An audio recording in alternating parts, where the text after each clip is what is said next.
Tanks were a massive part of World War II, and many of the armored vehicles serving various armies between 1939 and 1945 are amongst the most iconic and recognizable ever produced. With the likes of the German Tiger and the American Sherman, we already have iconic tanks in the game, but as Battlefield 5's Tides of War continues to progress, in all likeliness, we will see new vehicles added with future chapters. Now, the first indications of just that happening have already started popping up in the game files. Update 6.0 saw the first references to the legendary P-51 Mustang and the far rarer German Sonderkraftfahrzeug 234 armored car. With update 6.2 then, we also have references to the M8 Greyhound, an American armored car, similar at least in some ways to the Sonderkraftfahrzeug 234. Now, besides giving you some interesting information on the M8 and SK234, as there is at least some indication they could be coming in an upcoming chapter, I thought it would also be interesting to speculate what other vehicles, specifically tanks, DICE might decide to add and which ones, in my humble opinion, following a little bit of research, they absolutely should. So let's start off with what we already know DICE is at least working on, the M8 and the Sonderkraftfahrzeug 234 armored cars, respectively referred to as Greyhound or Puma in certain literature. Now, both of these were highly mobile, light armored fighting vehicles that served in the later stages of World War II, in the case of the M8 on the Western Front and also the Pacific, and in the case of the SK234, both of course on the Western and Eastern Front. The main difference between these two vehicles is arguably their armament. While the M8 featured a 37mm M3 anti-tank gun, the SK234 came in a variety of configurations, with 20mm autocannons, 50mm anti-tank guns, or even 75mm short-barreled howitzers or anti-tank guns similar or even identical to those found on the Panzer IV. While some of the variants of the 234 packed quite a punch, it didn't really see that much action, as not that many were ever produced. In total, about 478 SK234s made it out of the factory between 1943 and 1945. The M8 in that sense fared far better, as a total of about 8,523 were produced, with an additional 3,791 M20s, which were anti-aircraft equipped variants, essentially of the M8. In reality, these were frequently used for scouting purposes, though of course some did see combat against tanks and of course in infantry supporting roles, especially in the case of the more heavily armed variants of the SK234 of course. But leaving that, which has frankly a realistic chance of appearing in the game in the near future aside, and diving headlong into some speculation. As regards German tanks, there are still plentiful, legendary, or even large production number vehicles that served in the later stages of the war and haven't made it to Battlefield 5 just yet. Chief amongst them, a must mention of course, is the Panther or Panzerkampfwagen V. It is debatably classified as a medium tank, officially designated as such and intended to replace the aging Panzer IVs and Panzer IIIs. In reality really though, at a weight of just under 45 tons, it was heavier than the British Churchill and in many ways had the dimensions and features of a heavy tank.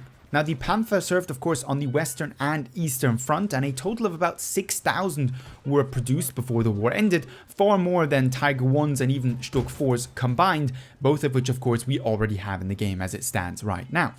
The Panther in itself served from 1943 to the end of the war. It was a little bit of a rush design and thus suffered from a number of technical reliability problems, of which most but not all could be resolved as more of them entered into active service. But what makes this tank, amongst other things, quite interesting is the fact that some argue it was one of the best, if not the best tank of World War II, acting as a faster, cheaper and more efficiently armored Tiger 1. It had heavily sloped frontal armor and lighter armor at the sides and rear, and was consequently still decently mobile, especially for its weight and armament that it was carrying. Its 75mm high velocity gun was one of the most capable anti-tank guns of the war and was capable of penetrating almost any of the allied armor that it came across.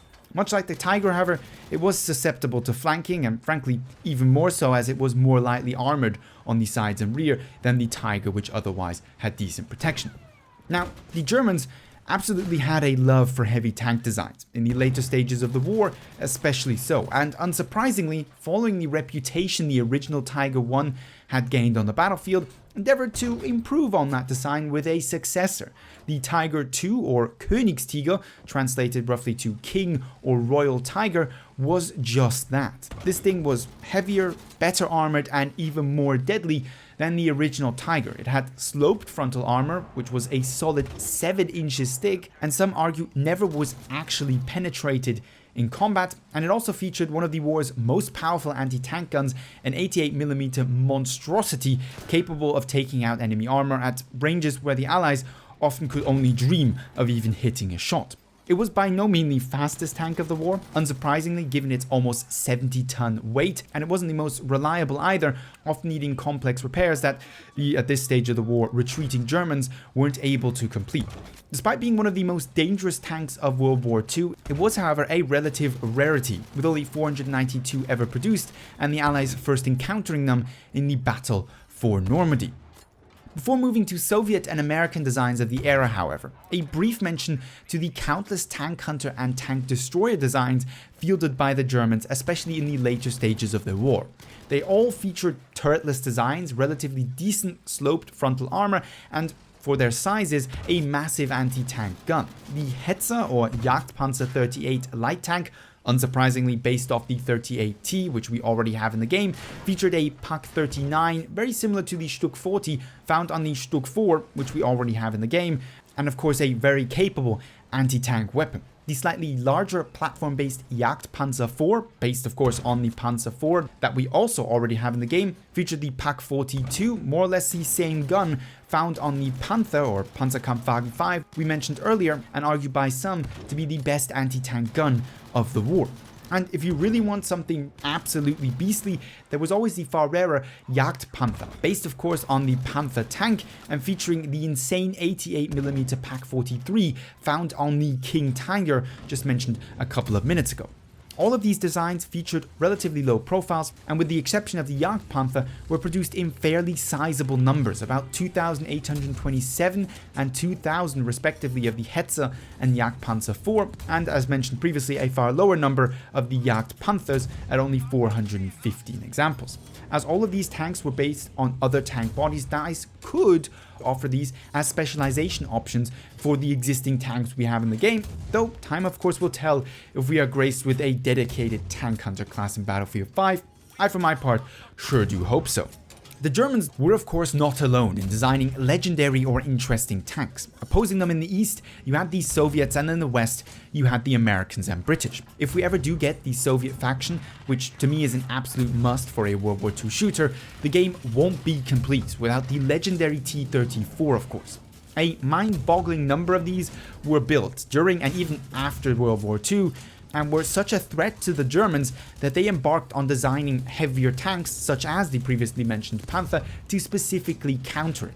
It was upgraded various times and featured various guns and armor configurations, but generally had fairly effective frontal sloped armor, was decently maneuverable and equipped with a solid 76.2mm or 3-inch high-velocity tank gun that was a real threat to the German armored opposition, especially the Panzer IIIs and Panzer IVs, which comprised the majority of the German armed forces on the Eastern Front at the time. But the Soviets, of course, didn't just build medium tanks. They also had a number of heavy tank designs in the IS-2 and KV-1. They were fairly heavily armored and packed some powerful anti-tank weapons, being produced in the thousands and frankly with plentiful variants as well.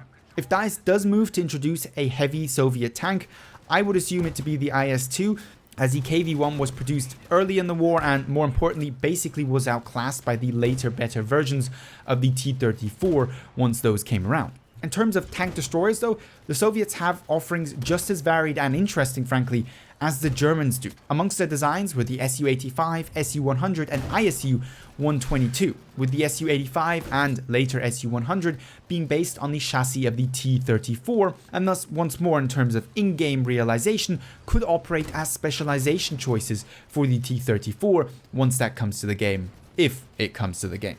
The Su-100 here being the later and better equipped variant of the two, saw about 2,335 units produced, was relatively lightly armored overall but had some decent sloped frontal armor, and typical for a tank destroyer of course, had a massive and relatively powerful anti-tank gun for dedicated anti-tank shooting. While the Su-100 represents thus the medium tank based tank destroyer, the ISU-122 is based off the IS-2 tank body and unsurprisingly thus essentially a heavy tank destroyer. It had more substantial armor at 90mm sloped at the front and also the sides, and fielded a massive 122mm gun. A sizable 2,410 of these were built and deployed against the Germans on the Eastern Front, and thus by no means these were rare sights, despite them being relatively forgotten in today's pop culture when it comes to World War II fighting vehicles. But leaving the cold Eastern Front and turning our attention to the Western Front, we have to talk about some of the American designs, of course, despite already having the Sherman and the LVT in game. On the heavy tank side, we have the M26 Pershing, designed specifically to combat heavy German tanks encountered. It sadly only really saw very limited combat use as the war ended faster than anticipated. A total of 2,202 of them were nevertheless built, but only 310 were ever shipped to Europe before the German surrender, and a meager 20 units actually saw combat. Those that did though, did manage to engage, the likes of Tigers and Panther tanks, one famously even knocking out a Panther in front of the Cologne Cathedral on March 6, 1945. The tank was all around well armored, had a powerful 90mm gun, and for the sake of giving the Americans a heavy tank to use against the Germans, would make for a great balance addition once we see the Western Front open up in Battlefield 5. On the tank destroyer side though, and there is a theme in this video, I do have a tendency to quite like me some of the World War II tank destroyer models. We have the M10 and M18 Hellcat on the American side. The M10 was built between 1942 and 1943, decently too lightly armored, but loaded with a relatively powerful 3-inch 76.2mm gun. The American tank destroyer doctrine at the time was speed and gunpowder over armor, and that is exactly what the M10 and even more so the M18 were built around. The M18 specifically had armor only between 5 and 25mm thick, making it basically useless against most of the enemy tank shells, but as consequence of that was an extremely light and very fast vehicle, supposedly capable of speeds as high as 80 miles an hour or 129 kilometers on paved surfaces. Basically, it operated as an extremely fast glass cannon. Both it and the M10 were either used to hunt down enemy armor, as was their original design purpose, or as infantry support vehicles. Either way though, I'd love to see especially the M18 in the game, as I think it would shake the tank meta up in an interesting way. But there are plenty of iconic, amazing and unique tanks that could make their way to Battlefield 5 in the coming months and coming chapters. The likes of the T-34 and IS-2 are likely amongst those most likely to be implemented, but truly I do hope we get some of the German and American tank hunters as well, in particular the M18 Hellcat, Jagdpanzer and Jagdpanzers, as those are some of my personal favorite World War II tanks. Time of course will tell what DICE still has planned for Battlefield 5, but with them supposedly working on the M8 Greyhound and Sonderkraftfahrzeug 234, my guess is Chapter 7 will see the Americans pitted against the Germans in the Battle of Normandy, and with it plentiful opportunity for DICE to add some more legendary World War II tank designs to Battlefield 5. But that pretty much wraps it up for possible tanks coming to Battlefield 5. Feel free to share your own opinions down below. If you enjoyed the video, a rating would be much appreciated. But with all that being said, I'd like to thank you very much for watching, and hope to see you in the next Battlefield 5 video.